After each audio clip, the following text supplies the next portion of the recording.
Good evening, everybody. Welcome to Postgame Show, WVU football on the Voice of College Football. Frank Fear, Mark Parsons, two guys above me joining us. And guys, I'll say this. This is hard to do when you just witness something like we just witnessed. It's hard to be upbeat. It's hard to be positive. What a mess. What an absolute mess. And I don't know what else points ought to get you the game. They ought to get you the win. Yep, I agree 100%. 35 points should win you the game. And, they had 35 at halftime. It's so hard. I mean, when you watch and, week after week like we do, our defense has been playing pretty well. And then to come out and just stink it up like we did is unbelievable. And we talked about our keys to the game beforehand, and mine was getting pressure on the quarterback. We didn't do that, not one bit. Especially the first half. I know at one time he was 12 for 12 in the first half, 200 yards. I think he had a couple of incompletions there toward the end of the half, but we got no pressure on the back. On the offensive side, I thought we did okay. We rushed the ball well. We possessed the ball a lot. And, we talked about time of possession. Frank and I did in the pregame about how sometimes that can be a little bit deceiving. Last week we lost out the time of possession, but we scored 2 defensive touchdowns. And tonight we possessed the ball and had some good long drives. But the problem was Baylor was scoring on 2-minute drives, Yeah. So that time of possession again kind of is deceptive because even though I'm sure we won the time of possession, it was simply because they were moving the ball so well. So I'll quit venting now. I wanted to vent and get that out of my system now and sit and have a discussion. Frank, what's your take? Well, the first thing I want to do is to say thanks to Mark Parsons for being here. Our good friend Mike Dunlap has had a health scare and couldn't be with us today. And I talked with Mike. We wish him the very best. And of course, Mark and Mike are integral to not only the pre and post game show, but also our locker room show. So get well really quickly. Two things I'd say, and then I'd like to hear Mark. Is number one, I really believe, and I put it up earlier, that from my perspective, the game was won at halftime. It was pretty clear what was going on. I mean, the data were so clear at halftime. Baylor was winning by passing, and West Virginia was scoring by running, and so one of those had to be stopped.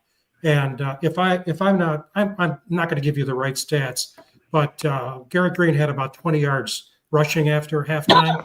And the Mountaineers' rushing totals were significantly reduced, and the defense couldn't stop it. And then when we couldn't convert on those fourth downs, that's it. And the last point I want to make is we all know that college football is a business.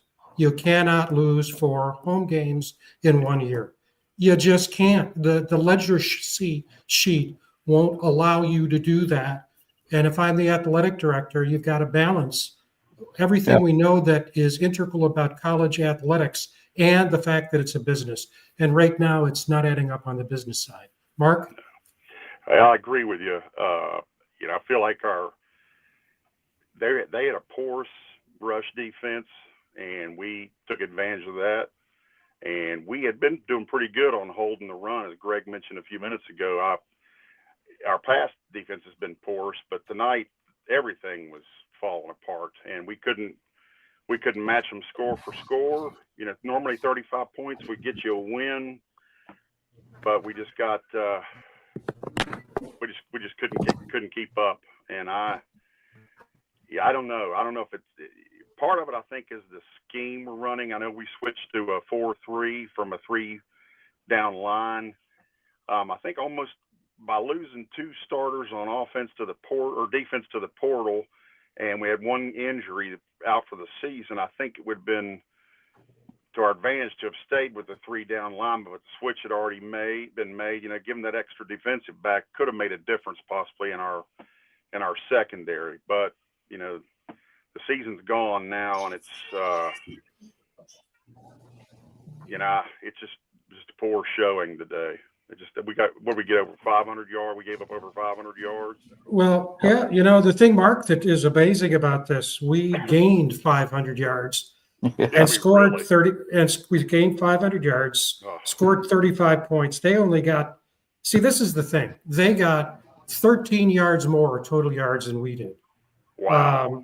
You know, and so what it boils down to is that, again, we were talking about this before in the pregame show. We said, one of the things that's frustrating is that there's no pattern to the Mountaineers. Just because they had a great rushing game against Oklahoma State, there's no carryover.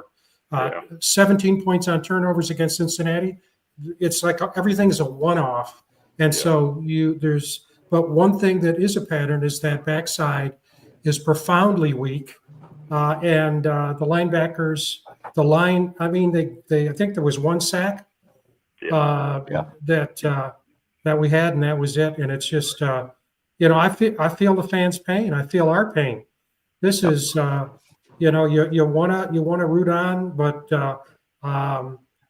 this is the question Chiefs fans saying is that, okay, we're 5-5 now, and you know, things are bad elsewhere. I mean, you wouldn't want to be an LSU fan tonight, having lost to Florida. But the point is, so if we beat UCF and go 5-5, you got to go down to Lubbock and beat Texas Tech to basically, you know, have a 6-5 season. Will be 6-6. 6-6, yeah. So you know, it's going to be tough. Yeah, I was looking at the halftime stats and looking at our total yards. You know, at halftime we had 270 yards in offense, and I thought, you know, we've done that in whole games before. Yeah. We had that at halftime, but yet, you know, Baylor had 350 yards you know, to our 270. So, yeah, our defensive line especially, just basically got manhandled. I mean, you know, and I don't know, you know, Mark, you talk about the 3-down lineman, you know, that's true, it gives you that extra D back, but as weak as our defensive line is, it really hurts our pass rush, you know. So really, you can't fix one thing without killing something else because you just don't have the talent to do it. And you know, our linebackers, watching them closely tonight, our linebackers are just incredibly slow, you know, comparatively speaking, and just have a hard time. They're undersized, you know. I mean, there was 2 or 3 times tonight when I saw, you know, the defensive alignment was perfect. Our linebackers were in the perfect spot, and they just got blew up. You know, they're just too small to go in there and stop it up like they're supposed to. And you know, I don't know what you do about that other than get better players. You know, recruit better. And you know, not being, you know, critical of any one player. You can just see it. I mean, we're just really slow on defense. You know, our linebackers are slow. Our defensive linemen, I think, are undersized a little bit, and we just get manhandled up front when we play these big teams like this. And that was obvious today. I mean, we couldn't stop them passing or running. They did what they wanted to do. You know, that's disgusting. And Kelly and I were talking about this before. Is why didn't they put in Nico in the fourth quarter? I just and you know, some of those 4th down plays. Absolutely. Again, one of the things that's interesting, guys, is that it's never just about what, it's also about how. And I thought, you know, they scored 2 touchdowns in 4 minutes and 46 seconds. The average pass completion was 17 yards, the average pass completion. And I thought, wow. And then they scored in 13 seconds, in 47 seconds, and in 52 seconds. And I'm saying, what? You know, they're probably playing the best in the Big 12 right now, but that doesn't mean they're an outstanding team. Right. That just doesn't. They're probably playing the best. And I think again that you know, skews that time of possession thing a whole lot when you're scoring in 30 seconds and 25 seconds, that kind of stuff. That stat really goes out the window because we did, you know, I mean, we possessed the ball. We run the ground game was good. We moved the ball well. But I still, even after watching this, and I'm not at practice every day, so I don't know, who the quarterback is that gives us the best chance. But not being critical of Garrett Green, but I'm gonna criticize a little bit. He does not throw the ball well on the move. No. He makes poor decisions. He passes a lot of times when he should run. He runs a lot of times when he should pass. And it's just like I said in the pregame, when we had Nico in there, it just seemed like that offense was so much smoother and so much more fluid, more relaxed. Yeah, more fluid. And I don't understand that. I watched tonight, and he didn't play a horrible game. They didn't have a good game either. He made some, and you don't see a lot of it unless you really pay attention. Even the announcer said there one time, well, he could have run and easily got the first down, and and he said, and the other thing is the guy was wide open in the end zone and he overthrew him, so he threw it instead of running it, which he should have run it, but then he threw a bad pass as well. I think Nico would have hit a couple of those passes for touchdowns that we didn't. Yeah, his accuracy is so much better. Yeah. Hey, Mark. Long ball. Mark, neither one of us was at a game watch tonight. You were in Nashville. Mark's coming to us from Nashville, Tennessee. Yes. Without saying something that you might want to regret tomorrow. What was the vibe? Anyway. What was the vibe? What was the vibe like? Well, if you want the honest truth about it, our vibe, as far as the fan base here in Nashville, we had 97 people show up for the Pitt game, and we're lucky to get 25 now. And a lot of people bagged it after halftime today, and a lot of disappointed fans. So it's not good right now. And I think everybody still wants to win.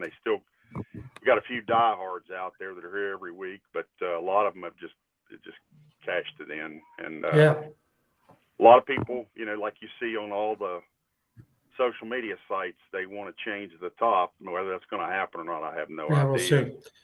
And you, by the way, you were watching at Mark Bulger's restaurant, and so there's T-Line Nashville. It's a bar owned by former WVU quarterback Mark Bulger. Yeah, that's an added incentive. And talk about an added incentive. Here's a guy that helps us so much.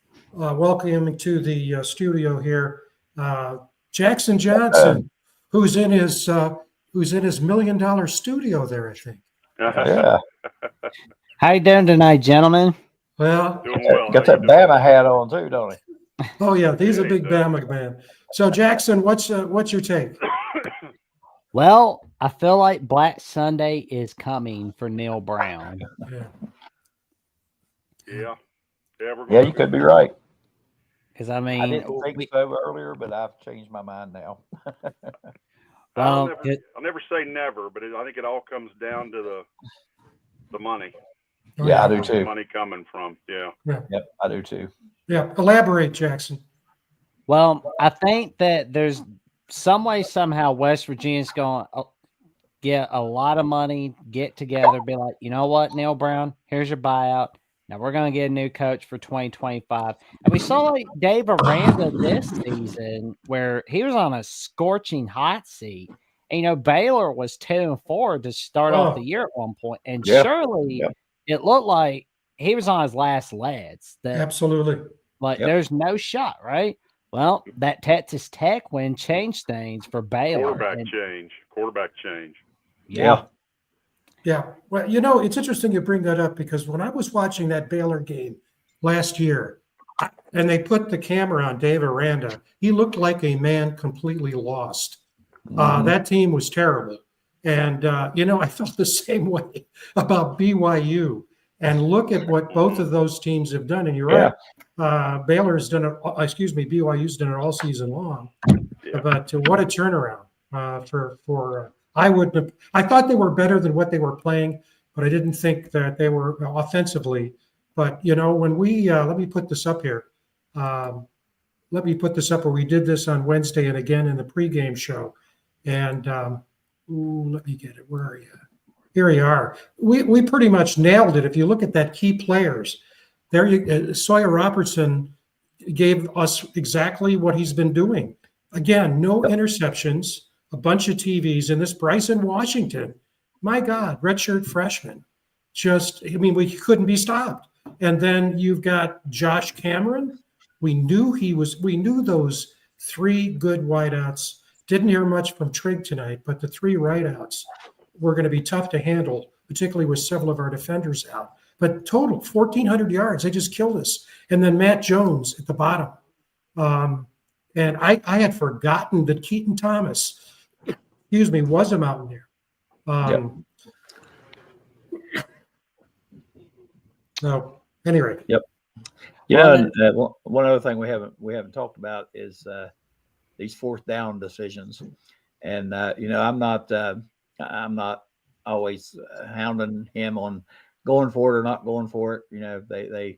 They do all the analytics and that sort of thing, but when we go for 4 times tonight, I don't think we converted one time, and you take points off the board or field position, whatever.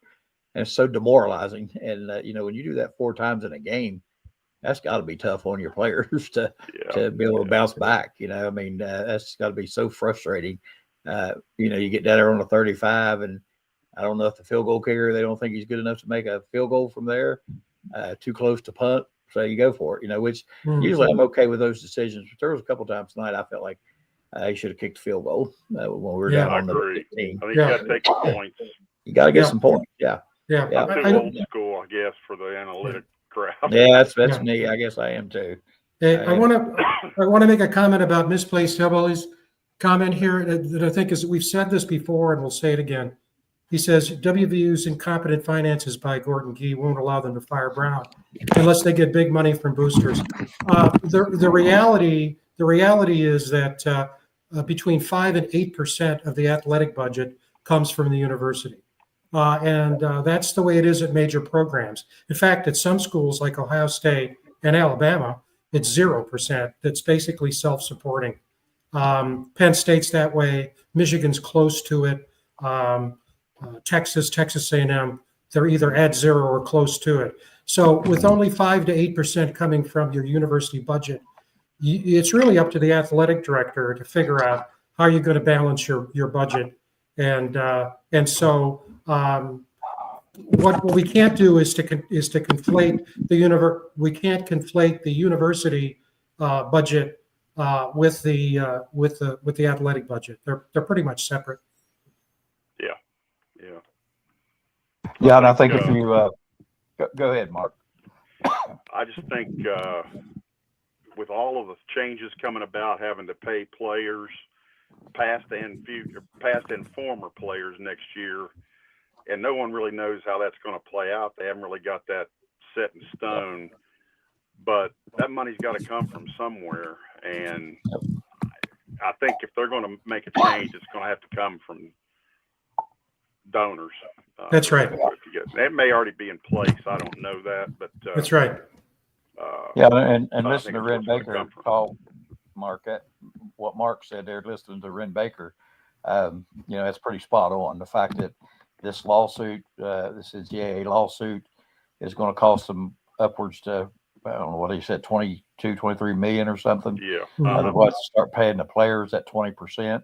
And he seemed, he didn't say it outright, but genuinely concerned about where this money's going to come from and how they're going to do it. And I don't know I know that buyout goes down significantly. I think after December the 1st, it goes down a pretty good bit. So, if they're going to make, if they're going to make that move, they may wait.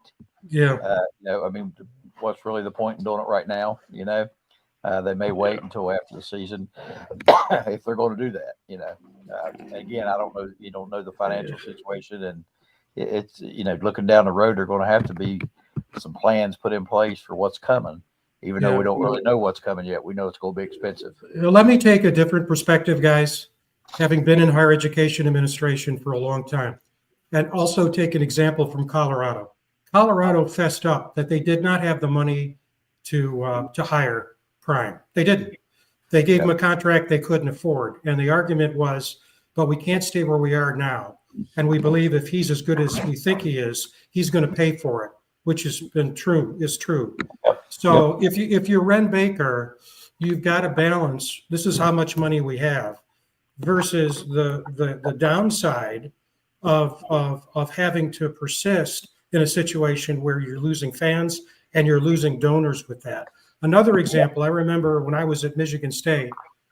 Michigan State was being investigated by the NCAA when George Perlis was head coach. The president of the university at the time basically said, he said, what we're going to do is that we're not going to putz around here.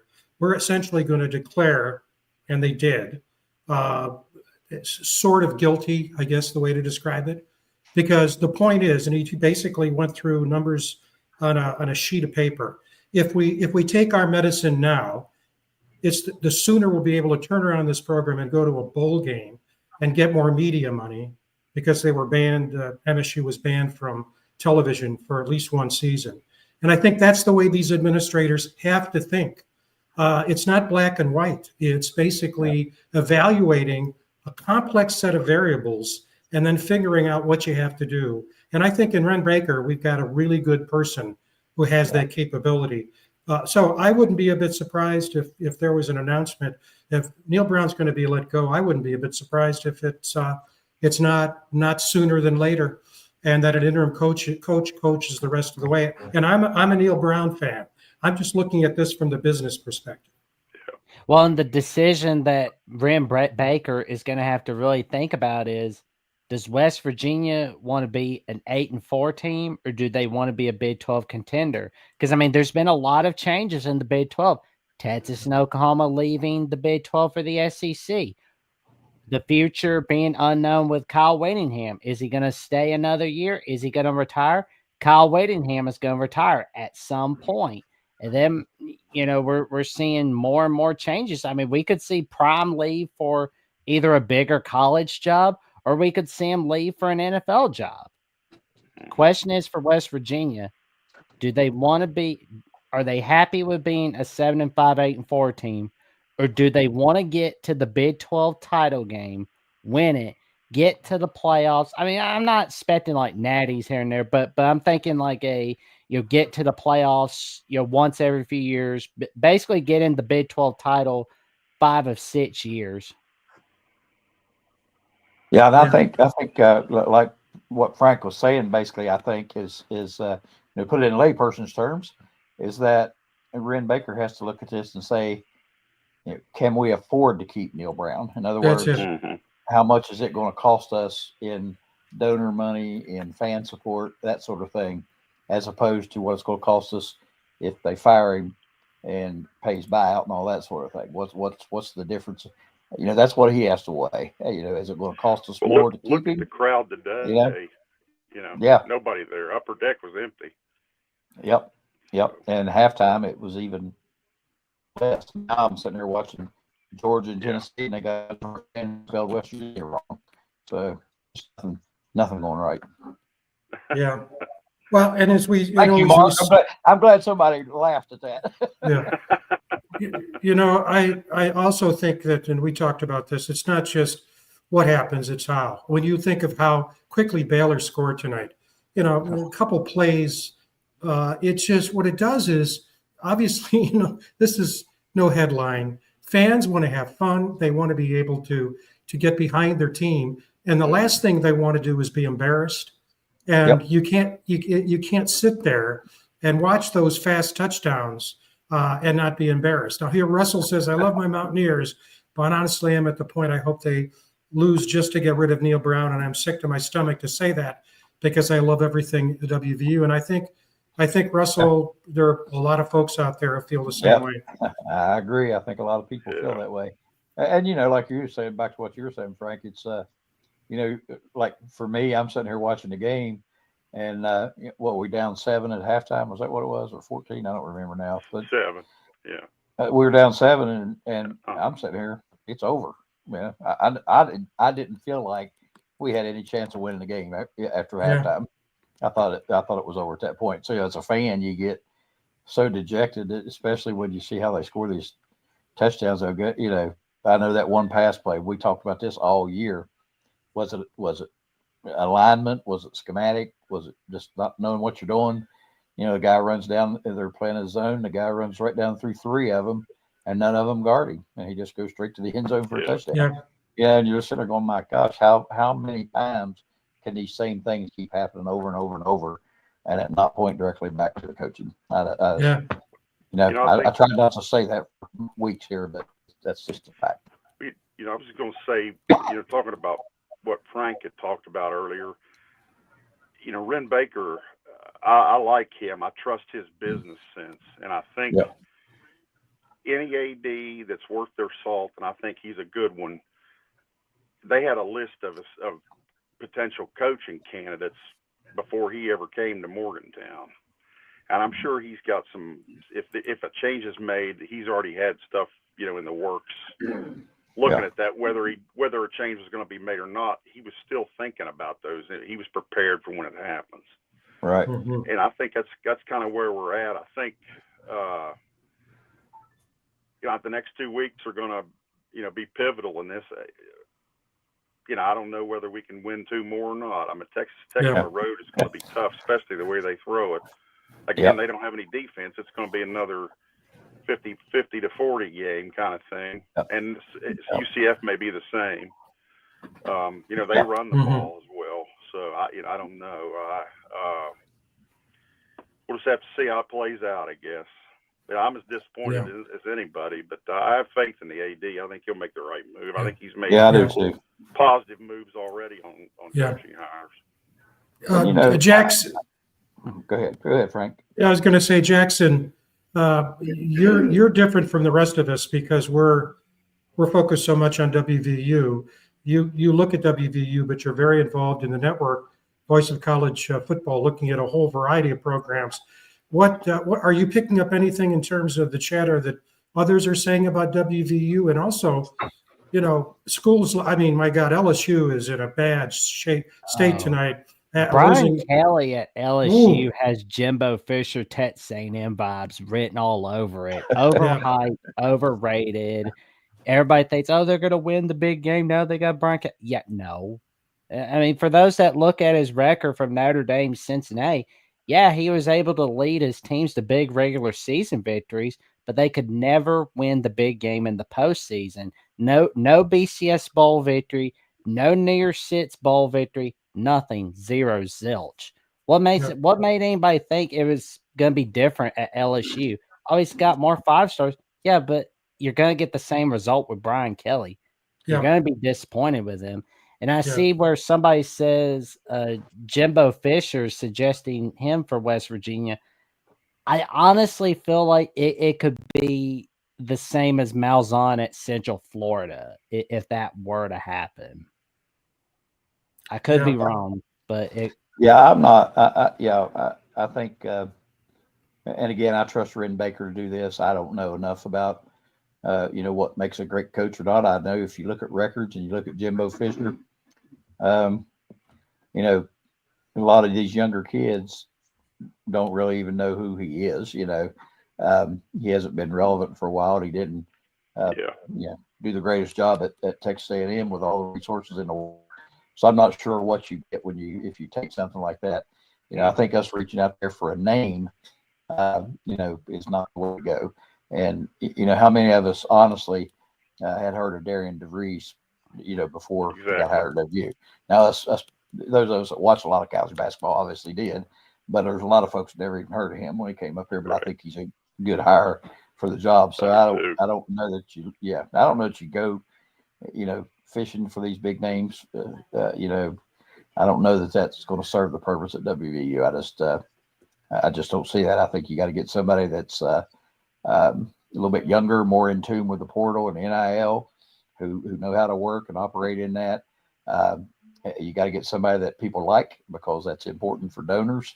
And Neil Brown, he's a likable guy. I don't know too many people think he's a bad guy. And I think that's what's kept him here as long as he's been here. But again, when you don't see some level of improvement over the year, then you have to be concerned about the coaching. Yeah, it's just worrisome. Coach, I've got a name suggestion that you may like. Syracuse head coach Fran Brown. I do like that. Yep. I mean, I've got it. no one's really talking about him as a coaching candidate yet. He was Right. the #1 recruiter named by 247 Sports in 2023. And he's worked for Matt Rule, and he's worked for Greg Schiano and Kirby Smart. So he knows what it takes to win. And he's turning around Syracuse real quick. I mean, I'm not saying he's going to have them going to where they were in 1959, where they won it all. But still, though, he's got them going at an impressive rate. They're not losing in the second half of the season like they were with Dino Babers. Yeah. Yeah. Well, I don't want to speculate, but I'm going to speculate. A couple of names that I've heard mentioned kind of in the background. One is the offensive coordinator at Indiana. He's a Pitt graduate, but I've heard he has interest if this job comes open. And I've also heard the offensive coordinator at Penn State. He was the offensive coordinator at Kansas last year and had them rolling. Hotel Nicky. And then I've heard Kyle Flood, who's the defensive coordinator at Texas, mentioned. He was a former head coach at Rutgers. I've heard his name mentioned as well. He's a Saban guy. He was at Alabama before he went to Sarkisian at Texas. He's from the Northeast, and I think would be interested in coming back to this area. We'll just have to see. A lot of names out there. You always hear the Rodriguez's and that, but those are three coordinators, and I think that's the direction they're going to go. It's been successful for us in the past with Don Nealon and so forth, and I think Rodriguez was a coordinator, and I think that's if a change is made, realistically. Where our finances are and everything, I think that's the direction we're going to go. And I think what Greg said about hiring a young and upcoming coach that's can relate to today's athlete as well as navigate that portal. I think I just look for us to be able to go that direction. The guy at Indiana is impressive because he's been with Signetti the whole time. Everywhere he's been highly successful, and he's got him rolling this year. So Well, let me just make a comment about how these decisions are made. They're not made in a vacuum, and it may not even be initiated by the athletic director. But in the end, it's the athletic director with the university president, with the chair, at least the chair of the board, if not other main board members involved. In this case, trustees or Board of Governors, whatever WV, I can't recall what WVU is called. Board of Governors. And your major donors. You don't make a decision to retain or to let go unless those stakeholders can arrive. The implementer is the athletic director. But I can guarantee you that athletic directors that go Lone Ranger don't last long as athletic directors. And presidents who come in and basically think. I mean, this is what I experienced at Michigan State. Nick Saban finally got things turned around at Michigan State. And the president of the university at the time would not respond to a request by Nick Saban for a pay raise for his assistant coaches.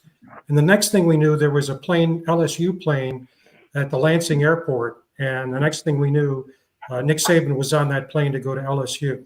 And so, the way this works is the days of the Lone Ranger and the single decision maker, I'm not sure those were ever gone, but they're gone now. And I will tell you, these conversations aren't going to start. They've already started. They've already talked. And so as a consequence, it'll be the athletic director, but we saw it with the Huggins situation. That hardly there was a press conference without Gordon Gee being there with Ren Baker and with the attorneys and with the endorsement of the chair of the board. That's just how those decisions are made. I agree with you. Yeah, look at this. Yeah. Wow. Who would have thought? Thanks, Kelly. Yep. But you talk about again. I think it's something else we need to be careful of it. You know, you talk about Rich Rodriguez, for example. He's doing great at Jacksonville State, and no doubt would do fine here again, I'm sure. But you would alienate half of the fan base if you do that. You would. And yeah, because a lot of people haven't forgiven him for what happened, and they're not ever going to. And you would, half your fan base would be out. So I think you have to be careful of that too. So I think it's going to be somebody that, like I said, is an up and comer that's proven their value, like Cignetti's offensive coordinator. Of course, Cignetti's out. I see he got an 8-year extension today, so that's one we mark off the list. So, so yeah, it's going to be interesting. And I'm not so sure. I keep saying, well, I'd hate to be in Ren Baker's shoes, but I'm not so sure if I wasn't him, I would come out and be totally honest and say, hey, we can't afford to hire him right now. If we can hang on and get through next year, if you don't improve, he's gone. Just be honest and upfront about it. I think people would be more inclined to accept that. Just bring him back. If we could look at Chad's comment, boosters and donors, I hear will pay, but they want to say, and you're absolutely correct. And that was my experience. And I think anybody who's worked with donors, if the old phrase "strings attached," do you think people are just giving money out of the goodness of their heart? Some are, but very, very few. And as a consequence, they deserve. I mean, if they're helping to pay the bill, they deserve to have a say. There's no question. I mean, Big Aaron's got a point here, guys. What do you think? Yep.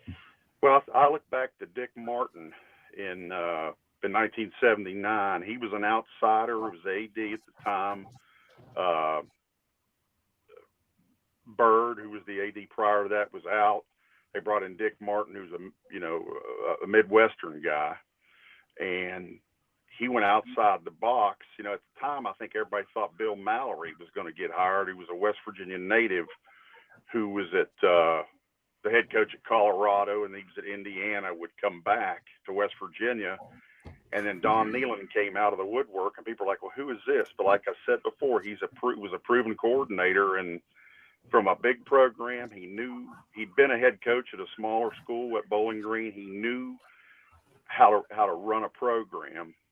And man, did he bring in a staff! And I think that's what you got to look at. I mean, when he first came to West Virginia, I was there shortly thereafter, a year or two after that, and that staff was unbelievable. And that's what I'd like to see us get back to. And again, you talked about having good guys. We had good guys back then. There were very few problems that he had. That's right. Great coaches. He could coach you up. He had a knack for talent. The recruiting coordinator was Donnie Young. He had a knack for finding players that you could coach up from a 2 or 3 star up to a 4-star in a couple of years. And, I think the idea of recruiting from within just because they have West Virginia ties is not – you're putting a wall around yourself, and I think you need to think outside the box and go after somebody else. I mean, that's my opinion. Well, but let's put some meat on those bones. If you look at Ren Baker, you ask yourself the question. He's made a number of hires since he's been here.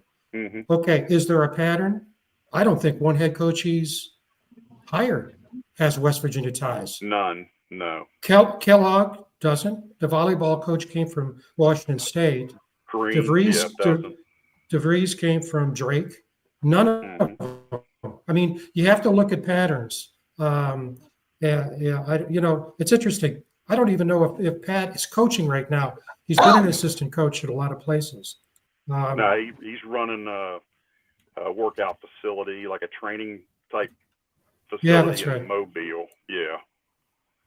But there's Crist. Pat White might be a great position coach, but he has no head coaching experience. Exactly. And it's not just the coaching of the position; it's the running of the company. Basically, I mean, you've got to have someone that knows the ins and outs You're a CEO. And you are.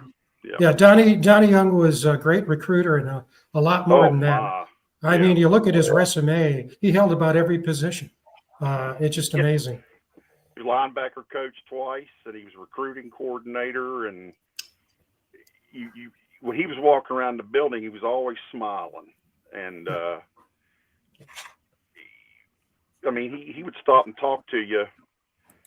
He made everybody feel welcome and feel good. And I think that, you know, he sold them on the program. I mean, I think once he got you down there, and then Nealon or Dennis Brown, you got in their house, and it was hard. It's sort of like Bowden. It was just hard to say no. And you know, it's Frank. I'll be Frank's comment there. Yeah, I like Dana Holgerson. I didn't really do. do. I just his off the I field really did. stuff killed him. It just Yeah. killed him. Yeah, I just think, you know, people didn't like his attitude and some of the shenanigans, but I really liked him. I thought we had, recruiting wise, some of the best players we've had up there, maybe ever. And you know, so, but again, you know, you can't. I don't know if he was suggesting we bring him back. I don't think that's what he was suggesting. No, but I think you gotta. Yeah, I wouldn't. I liked him, but I wouldn't bring him back.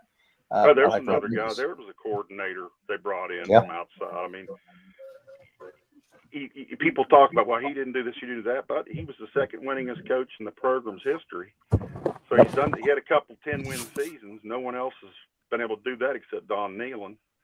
Yep. So, I mean, and like I say, some of the best. I'm open to whatever, going outside the box, and I'm all for Ren Baker. I see what he can do. I mean, this is his signature hire. If that change is made, is his legacies. That's what it is right there. Who he hires. So. Yep. Well, you know, Jackson, this is painful for us. You know that, because we are strong Neil Brown. We have been strong Neil Brown supporters. We've had people leave the show in the past because they thought we were too supportive. But Greg and I have talked about this endlessly, and it gets to the point that, again, you look for patterns, and what you don't have is a pattern that suggests, you know, we thought after last year 9-4 turned the corner, and we haven't. And so then you have to say to yourself, it's a business. And with the thing that just sticks in my throat is 4 losses out of 6 games this year at home. Yeah. Well, you know, in past, we didn't lose home games. You know, we didn't lose night games. No. You know, it was just in the past we didn't. And like Frank said, we've been very supportive. And I'm like the misplaced hillbilly there. I don't care. I don't care if they're from Oak Hill or Timbuktu. I just want somebody to come here and win. You know, I don't care where they're from. Don't make no difference to me where they're from. I just want a winner. And you know, I think there's a lot that goes into getting that right guy. It's not an easy thing to do. You know, talking about what Frank and Greg were talking about earlier, the expectations were so high. We went 9-4, had a great run, won the bowl game, 7 home games this year. That's right. And we've lost 3 home games in a row. That's terrible. It's just hard. It's something that we're not accustomed to. And I mean, it was the carpet was laid for us to have a good year, and it just didn't happen. Yep. So Everything. Now we're hanging on for 6-6, and like you said, Frank, I'm not sure we're going to do that either. Yeah. Jackson, when you follow all these teams very closely, when we went 9-4, I mean, we were all thinking that we had turned the corner. Did you think that maybe it was a one-off, or did you think? What did you think in terms of this year? I thought for real that West Virginia could, you know, capitalize on the season they had last year.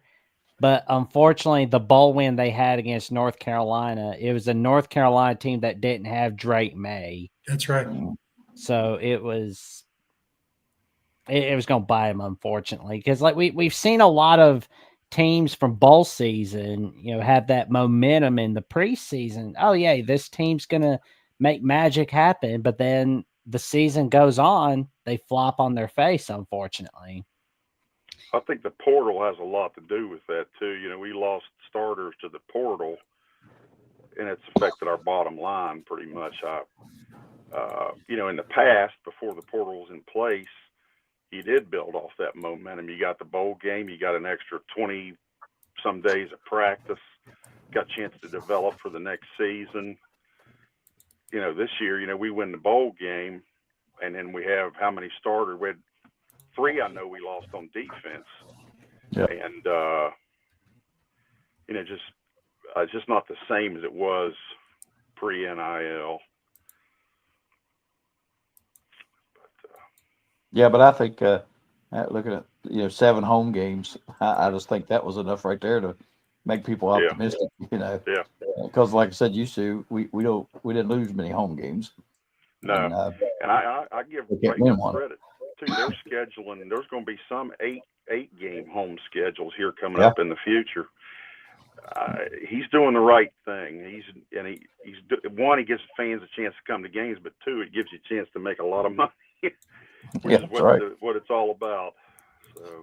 I was just looking at my handheld. We looked at these data a couple of weeks ago.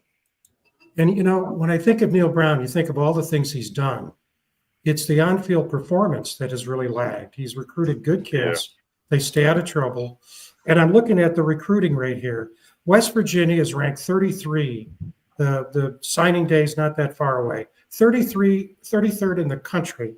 And 3rd in the Big 12 for next year. TCU is ranked 1st. Baylor is ranked 2nd. West Virginia is 3rd. When you look at the recruiting numbers for West Virginia historically, even under the Dana years, I mean, it wasn't unusual to see West Virginia in the 40s and 50s. And we've had, I think last year we ended up like 25th or something. We've looked at those data before. That's not half bad, but we're just not getting that translation, on the field. Is it a development issue? That's the thing. Again, going back to Nealon's assistants, Bowden's assistants, Collins' assistants, they developed that talent. And I don't know. If Brown does stay, and there's a possibility that if he does stay, what do you do about the secondary? Do you let him go? What do you do? I mean, it's just not. Yeah. Yeah. Well, one of the things you said earlier makes so much sense, and we know this because we know some of the coaches that we know that Neal not only came from a major program in Michigan, but he brought a couple of those guys with him. Coach Brown is a good example of that. Yeah. And what is the quality of the coaching staff at West Virginia? Is that the issue? Ethan Schaefer has you wouldn't believe the amount of people in the stands chanting, "We want Nico and fire Neal Brown." The atmosphere at the stadium has changed. Fans are no longer happy. Not good, guys. Not good.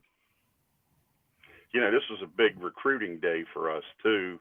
Yeah. We hadn't been at home in a month and had a lot of guys who had committed, but of course you haven't signed yet.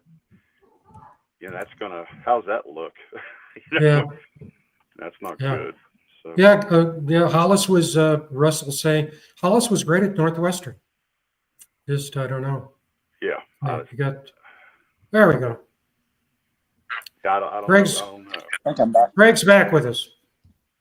Yep. Yeah, I'm back. My battery on my laptop died, so I had to get on my phone.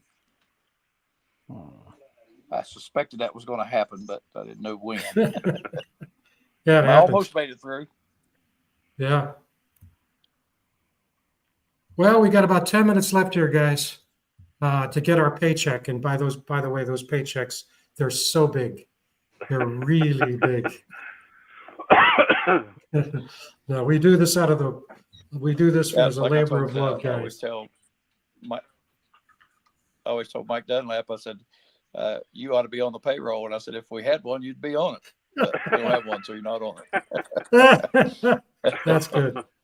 That's good. Yeah, all you can say at this point, I think, is this hang in there and hope for the best, But Yeah. Yeah. I mean, you still have to look at it like if we win these next 2 games, still not horrible, I mean, No, you're still going to get a bowl would be game. 7-5. Yeah. Yeah, we'd be 7-5. Yeah. Thank you, Russell. And the check's in the mail to you, Russell. I think we have your address. Yep. Thanks, Russell. Now, we appreciate your good comments, your thoughtfulness, and the comments tonight have been just great. I don't know what the answer is and what's going to happen in the future, but I'm still going to pull for us every week. I've been a fan since 1970, and I'm going to continue to support, and I'm going to hope we win these next 2 and get a bowl and win that one. And if a change is made, then a change is made. I can't help that, but I'll support whoever's there. Yeah. Well, Jackson, we all should be thinking if the change is made, we support it. And, if you're a real fan, you're going to hope for the best. You're not going to, Sure. And that's one reason why never did. Reason why I think Frank and I are like we are on the show is that really the constant criticism don't really help a whole lot, and you have those feelings. We all do, and we all want to win, and that sort of thing. But, just sit and constantly criticize don't do anybody any good. So if they decide to make a change, so be it. I mean, that's where I was with Dana Holgerson. I like Dana Holgerson, but when they made the change, I was like, okay, let's move on to the next guy. I hope he's good, Yeah, and I think, going back to what Mark said, if you look at everything else but the winning, you got the perfect guy. But it's just not translating into wins, and but I think everything else is spot on, and but we got to win games. That's what it boils down to. You got to win. Mm-hmm. Yeah. Since Florida Tech coming up. Jackson, I want to ask you a question. You follow the Big Ten. Cignetti is one of the biggest stories. Oh, do they have a chance? Do they have a chance against Ohio State? I think they're playing next week. Do they have a chance? It could happen, but right now I believe the Buckeyes will win. But I will be pulling for Indiana to get their first win against Ohio State since 1988. Unbelievable. But, of course, the last time the game didn't result in an Ohio State victory was, I believe, 1990. Yeah. But that was during the John Cooper era. Yeah. So that was not a good era for Ohio State at that time. Mm-hmm. And it ended in a 27-27 tie. Yeah. Mm-hmm. Okay. And thank you, Kelly. We really appreciate your loyalty and good thoughts. And it looks like you were saying earlier, it looks like Arizona State is still 21-0 at halftime. And Cincinnati is now ahead of Iowa State 10-7 in the second quarter. So, boy. Cincinnati, that's another team in the Big 12 that's going to have to ask themselves questions as to whether they are happy being a 6-7 win team, or are they going to be wanting more than 6-7 wins. Because I'm going to tell you right now, Scott Satterfield is not the guy that's going to get Cincinnati to a Big 12 title game, honestly. Yeah. That's interesting. Yeah. I don't know the backstory. Was he disinvited at Louisville, or was that do you know what the backstory of that was? No, but I know they left. He was talking about wanting to leave Louisville. He thought he was going to leave Louisville for North Carolina. Then he thought he was going to leave for South Carolina. But then news came up that, he got offered the job by South Carolina, and it's Louisville fans were just ready to see him go. And the one thing that didn't help was that Louisville was a 7-win team under Satterfield. I mean, they weren't exactly in the Steve Cragthorpe era where they were just falling short of bowl eligibility, but still, though, it didn't exactly help that they were a 7-win team in the ACC. And I was telling my buddy Austin, like when they hired Jeff Brom, he was like, I'm so worried for the future of Louisville, Jeff Brom. I told him, you're going to be very happy with Jeff Brom as head coach. I'm telling you, you're going to see some magic happen like he made at Western Kentucky and the magic he's been making at Purdue. I mean, there's a reason why Saban wanted him as an assistant coach at Purdue. So you're going to be happy with the job Yeah. they're going to do. By the way, Manny raised the question about Rich Rod. He won again today. It was a close game. I think it may have gone into overtime against Florida International, but that is a hell of a turnaround. They started the season with a couple of losses, and it looks like they're going to get into the championship game. Yeah, it doesn't surprise me that Jacksonville State's making a huge turnaround in the Conference USA, because, like, one thing to remember is this is not the Conference USA of 2002. That's right. Yeah, because like it's like the 2012 version of the WAC, where it was everybody was gone. Everybody was gone. Every time I hear the WAC, I can't think of a conference where its acronym fits it.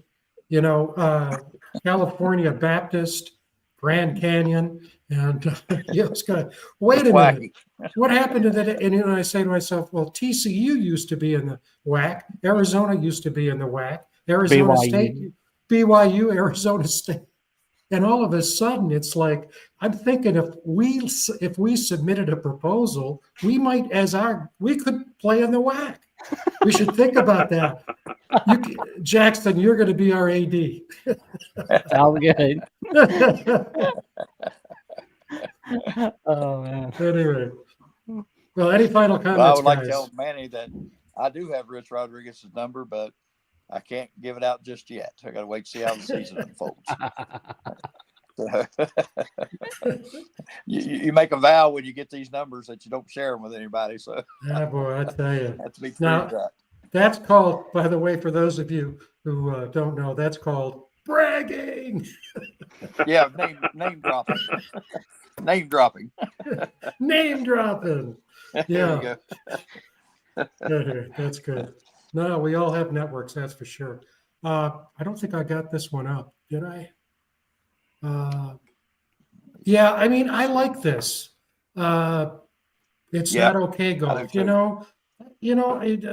communication, transparency, say something. Because absolutely. Yeah, I agree with you. I'm with you. I think he's got to come out. He has to come out and say something.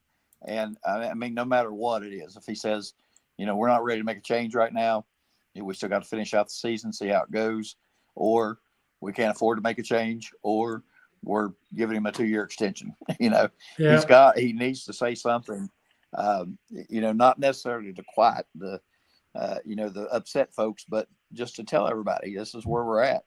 It's almost like a lot of these folks don't believe that, the losing bothers the athletic director or the coaches or people like us, that losing don't bother us as much as it does them.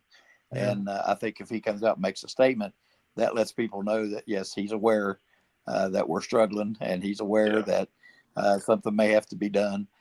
He's not just hiding his head in the sand. So, I think he will say something. Yeah, I agree. And I wouldn't have said that, but the performance tonight was just unacceptable. Bad, and I think that's a big part of it too. Just because of the way it unfolded. Oh, can you imagine? Can you imagine how many texts he's getting, how many phone calls he's getting? I mean, how many callbacks he's going to have to make? He might be in a meeting right now with Brown himself. You never know. You just never know. Yeah. By the way, as we round third and head for home here, using a baseball metaphor, you talked about Don Nealon, one of his first recruits, Tom Bowman, who is a player's player for sure. And Mark hooked us up with Tom, and there's his wife, Lisa, up there. He's going to be our guest next week on Mountaineer Locker Room with a hoops update and a UCF preview. I don't think we're going to talk much about this game for our own mental health, but talk about the future. And then I don't know if you know this or not, Jackson, but we've been working behind the scenes with Mark Rogers at the network, and we're getting close to formally announcing an expansion of our coverage. As always, we'll continue to be on the Voice of College Football, but we'll also, with the good work of Darren McGuffin at New River Network in Fayetteville, West Virginia, be hooked up with that network, and that includes being on their YouTube for people who want to watch it on their YouTube channel. For those who are Optimum Cable subscribers in South Central West Virginia, several counties there, they can watch it on the New River Network.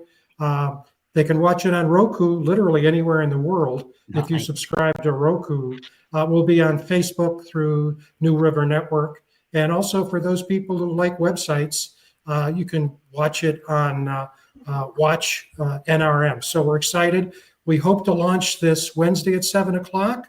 Darren's going to be working with Mark on that to get the credentials so we can connect. So we're not leaving the Voice of College Football. We're expanding, and we'll see if that expansion. Any comments on that, Greg and Mark? You've been part of it, big part of it. Yep. I said earlier today that, of course, I've worked with Darren for several years now. He produced my show and did a lot of ball games, high school games for him. And he does excellent work. His network, when you watch it, it's the highest quality, and he does a great job with it. So I think it's going to be great for us and great for the audience as well, because we're going to be able to reach so many more people, and it's going to be a high quality production. I'll guarantee that. Great. And I mentioned just talking about hoops and preview of next week's game. We may have more interesting stuff to talk about. Who knows? This could be an interesting week for us. Yeah, you just never know. Never know. You never know. Mark, any final comments? And Jackson, we'll turn to you too. No, I just think just got to kind of write this one off and move on to next week for UCF and see what we can get going, get a good new game plan, and see if we can become bowl eligible next week, and just kind of see where it goes. Like Greg says, it could be an interesting week. I don't know. Yeah, we'll just have to see. I've got a hoops game Wednesday night too against Iona, so got a chance to rebound there, and then we're going to hit a gauntlet. So in fact, we'll put it here in the. We showed this on the pregame show, and what's really coming up here. Obviously, we had hit a wall against Pitt, but it's this coming up right now. We're going to be playing Gonzaga on national TV on Thanksgiving Eve at 2:30. That's the first time the WVU is really going to be on national TV, and we're looking forward to that. And we really think the women's team very easily could be undefeated going into the Big 12 play. They're really good. What's the score here now? Yeah, this is. Who would have predicted this? Arizona 20, State 24, Kansas State 0. I think, is it correct? If Kansas State loses that game, that's their third loss to the conference. Mm-hmm. Yeah. And so that likely Jackson takes him out of the championship game. It looks like it could be BYU against Colorado. Yeah. Or, if Kansas plays some magic, like let's say they play some magic against BYU and next Saturday against Colorado, and if Iowa State can manage to beat Cincinnati tonight and beat Utah tonight, Iowa State still has a chance at this. Yeah. And another thing to note is Iowa State is still alive for a 10-win season. That's right. They are one of two Power 4 teams in all college football. They've never had a 10-win season. That's right. And the last time that they even won a conference title of any kind was in 1912 in the Missouri Valley. The one before that was in 1911. Yeah, I got my PhD at Iowa State, and so all of us there are painfully aware of that. But what happened there to turn around a program that wasn't very successful is when they brought Johnny Majors in, who went on to win a national championship with Pitt. And then, believe it or not, the guy who replaced Johnny Majors was Earl Bruce, who actually did really well, I think better than Majors. Then he went on to be head coach at Ohio State. So, that's how Iowa State turned around. They brought in first-class coaches, head coaches who brought a lot of really first-class assistant coaches, and that's the way it's done. So, any final comments, Jackson? Well, all I could say is tune in every Wednesday at night for the Mountaineer Locker Room from Frank Fear, Coach Crist and friends, as they bring you the magic of the Mountaineer Locker Room then and now. That's even better than All right, wow. we wrote it for you. What a promo. Hey, I was going to have Oh. one final comment here before we sign off. When I sat and listened to Jackson throw out this history, and I listened to Mark with his history, and then I listened to Frank talking the language that he talks, I feel so inferior sitting here because I feel like I'm in the wrong classroom. No, I'm supposed to that's you're all not. right, man. No, you're our favorite, Greg. We wouldn't. You're Coach, you're awesome, man. You are good to go, man. And the other thing is with our personalities, if you aren't here, we'd be in fights with one another, and it would be terrible. You keep us grounded. So I always was a peacemaker. always had that ability. Okay, Coach, bring us Listen, home, guys. Been a great show as always. Appreciate Jackson. Appreciate you getting in here with us. Mark, as always, thank you for your help. Frank, putting everything together, make sure everything's running smoothly. Appreciate that, and most of all, we appreciate all those folks out there who tuned in and made comments. We appreciate you more than you know. That's what makes this thing go, and what makes it interesting for us. So we appreciate that. We look forward to seeing you on Wednesday night on the Mountaineer Locker Room. Then and now, we'll have Tom Bowman on. Should be another fun show. So we're looking forward to that. Again, thanks to everyone for tuning in tonight.